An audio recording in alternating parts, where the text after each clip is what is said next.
Welcome back. We're talking about powers of attorney. My plan is to put this in a list so that for those clients in Michigan that come to me, I often refer them to my YouTube channel. It's a easy way for you to review the powers of attorney, review what we discussed in the office, and this purpose of this is it's to meet the needs of the clients that I come across, the individuals who want what's called a concept conference. Concept conference. And sometimes they can't take notes, sometimes they forget, so I just refer them to the Guardian Mike TV. I'm a Michigan attorney, I'm an elder law practitioner, and one of the building blocks of any future as you're aging in Michigan and America is a power of attorney. And we're just going through the very basic elements. These are short.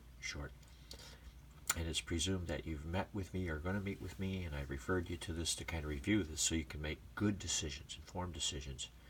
And we want your future to be as predictable as possible. And we want to reduce risk. And when you can't make decisions, who do you want to make decisions for you? Who should your agent be? And the thought process is I try to surround you with caring people. And typically that's a spouse, number one, and a child, number two. But it doesn't have to be. Depends on the sophistication of your estate. What do you got going on that requires decisions, both medical and financial. So if you have special circumstances, we can talk more in the office. Also depends upon the spouse or the children.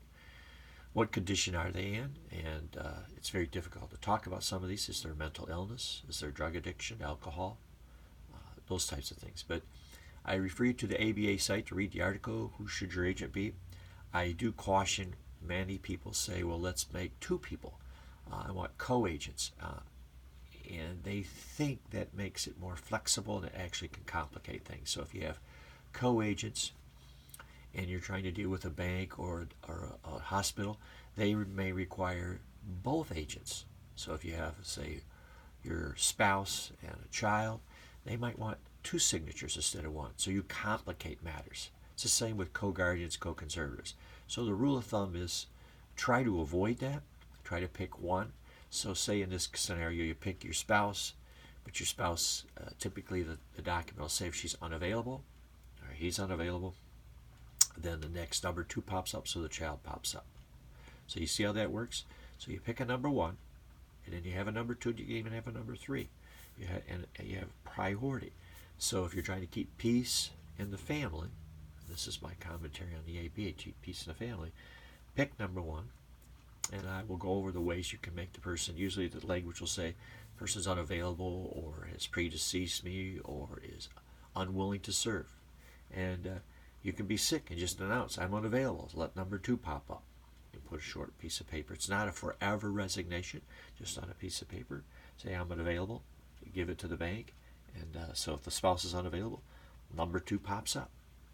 Okay, I hope that's helpful, but who should be your agent?